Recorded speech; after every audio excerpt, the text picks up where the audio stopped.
자, 구약성경 188페이지 레위기 26장의 말씀입니다. 레위기 26장 3절에서 13절까지의 말씀입니다. 레위기 26장 3절로 13절까지의 말씀. 우리 같이 하나님의 말씀을 읽겠습니다. 시작. 너희가 내 규례와 계명을 준행하면 내가 너희에게 철따라 비를 주리니 땅은 그 산물을 내고 밭의 나무는 열매를 맺으리라. 너희의 타작은 포도 딸 때까지 미치며 너희의 포도 따는 것은 파종할 때까지 미치리니 너희가 음식을 배불리 먹고 너희의 땅에 안전하게 거주하리라.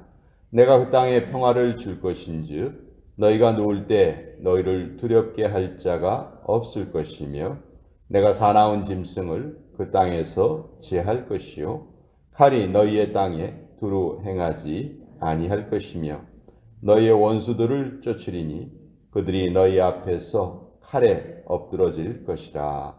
또 너희 다섯이 백을 쫓고 너희 백이 만을 쫓으리니 너희 대적들이 너희 앞에서 칼에 엎드러질 것이며 내가 너희를 돌보아 너희를 번성하게 하고 너희를 창대하게 할 것이며 내가 너희와 함께한 내 언약을 이행하리라.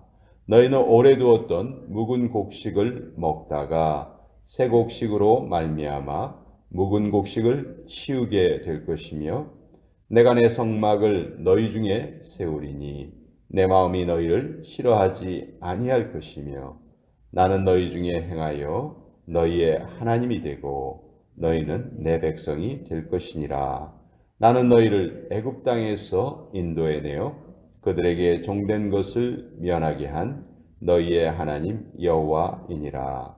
내가 너희의 멍에의 빗장을 부수고 너희를 바로 서서 걷게 하였느니라. 하나님의 말씀입니다. 아멘.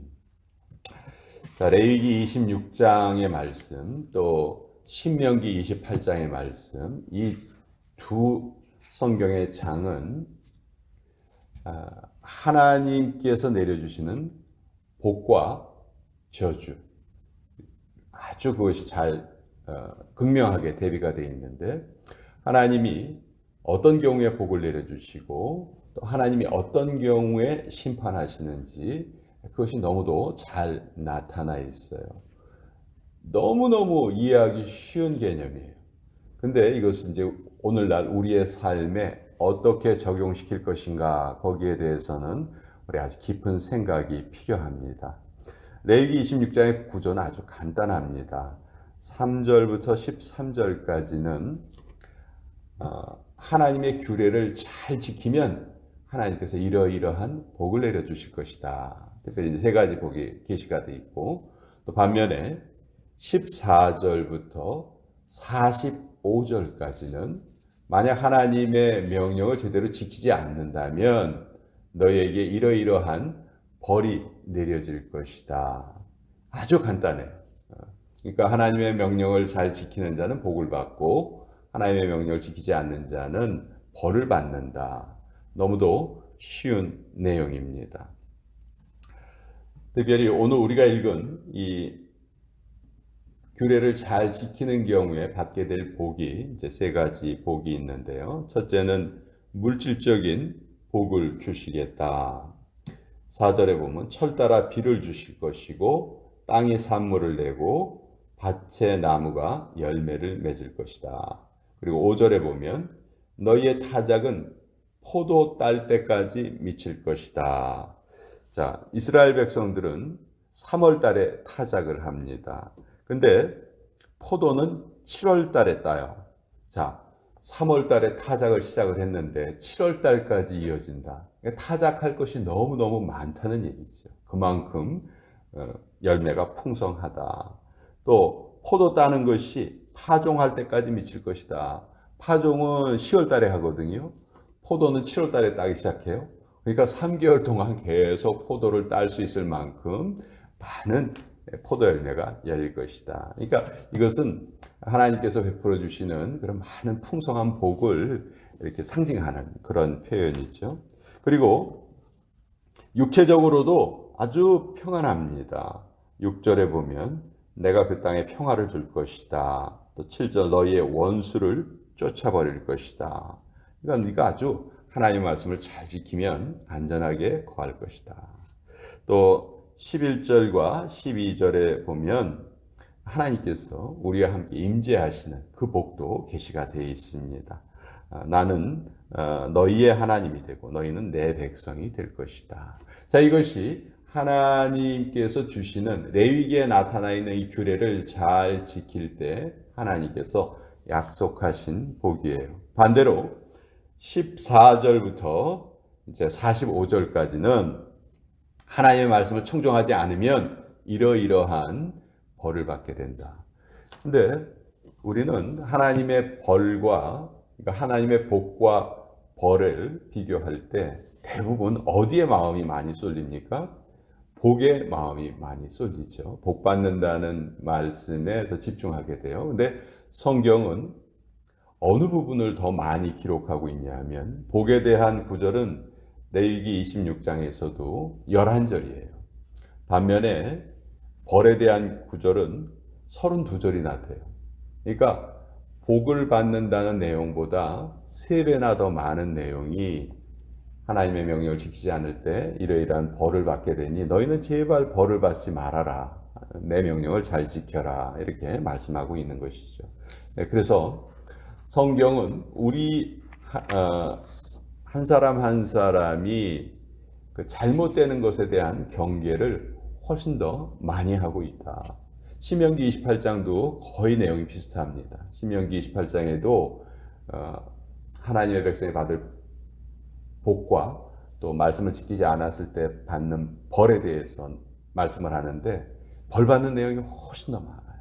그런데 이제 우리가 이것을 잘 이것보다는 복 받는다는 내용을 더 많이 이제 읽으려고 하는 것이죠. 자, 구약의 복과 신약의 복이 어떻게 연결되는가? 이게 참 우리가 신앙생활을 하면서도 혼동되기 쉬운 개념이에요. 여러분 번영신학이라는 말 아마 들어보셨을지 모르겠어요. Prosperity Theology, 번영신학. 무슨 말이냐 하면 누구든지 예수님을 잘 믿으면 누구나 건강하고 누구나 부유하게 된다.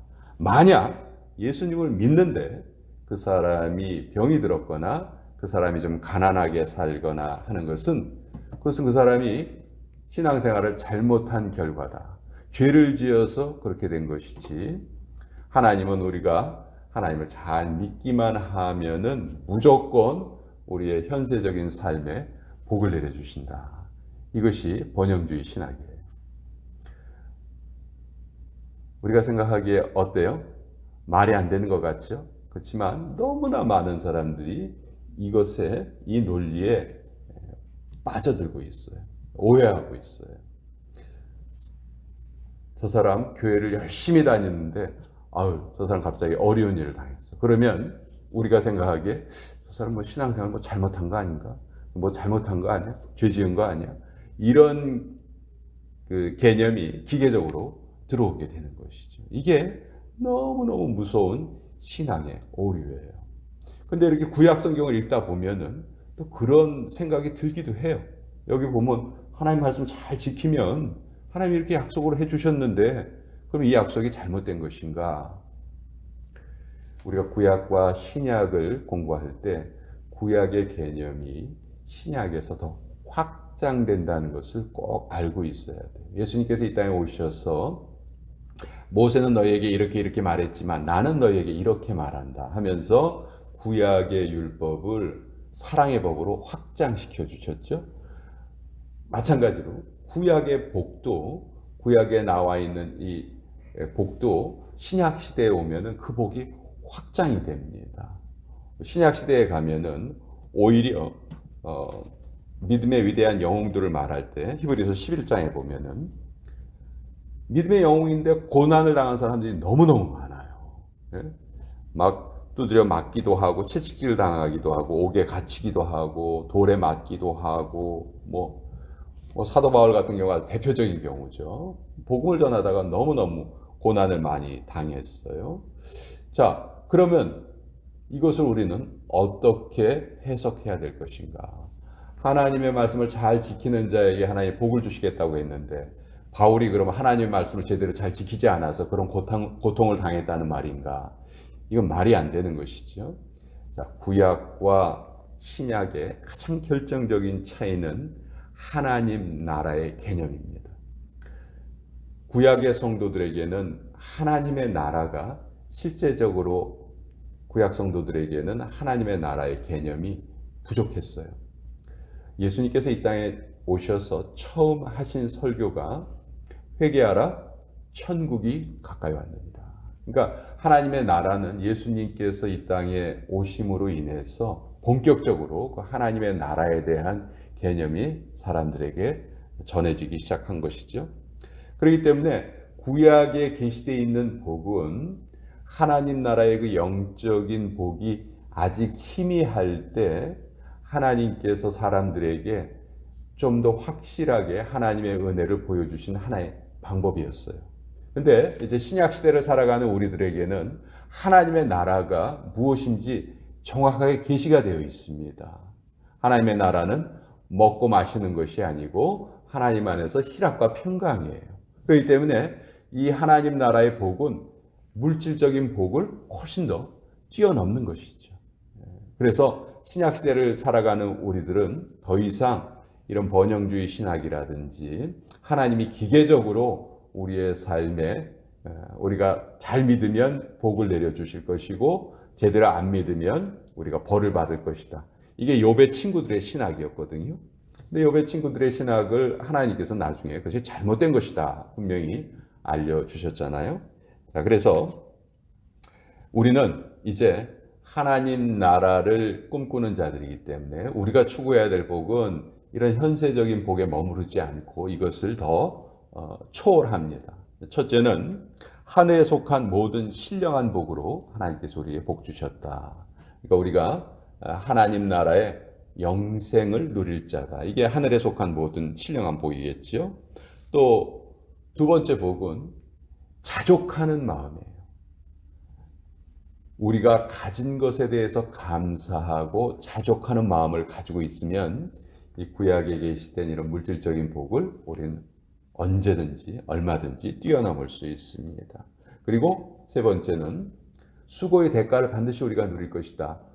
울며 씨를 뿌리는 자는 반드시 기쁨으로 그 단을 얻게 될 것이다. 이것이 우리 하나님 나라를 살아가는 우리가 누리는 복이라는 것이죠. 그래서 우리가 구약 성경을 읽으면서 구약 성경에 계시된 복이 우리 현실의 삶과 일치되지 않을 때 우리가 신앙생활을 제대로 잘 못하는 것인가 우리가 이렇게 오해할 수 있는데 절대로 그런 오해에 빠져서는 안 되겠다. 우리가 무조건 하나님을 잘 믿으면 내가 현실적으로 편안하고 물질적으로 부유하고 아무런 병도 걸리지 않아야 한다라고 생각하는 것은 너무너무 단편적인 아주 초보적인 신앙에 불과하다. 이제 예수님께서 우리에게 오셔서 하나님 나라를 우리에게 알려주셨기 때문에 이제는 우리가 하나님 나라의 복을 그 신령한 복을 추구하면서 살아가야 한다. 우리가 이 개념이 정확하게 우리 마음속에 정해져 있어야 돼요. 물론 하나님께서 잘 믿는 자에게 때에 맞게 복을 내려주시는 분이라는 거 우리 너무도 잘 알고 있습니다. 그러나 우리의 삶에 찾아오는 고난을 통해서 우리가 은혜를 받게 되는 경우가 더 많이 있는 것이죠. 그래서 오늘도 하나님께서는 우리 앞에 복과 저주를 놓아두시고 우리로 하여금 이것을 선택할 수 있게 해주셨다. 그 선택의 결과는 이제 우리의 몫이라는 것. 우리가 그것을 책임져야 한다는 것. 우리가 다시 한번 잘 깨닫게 됩니다. 자, 오늘 같이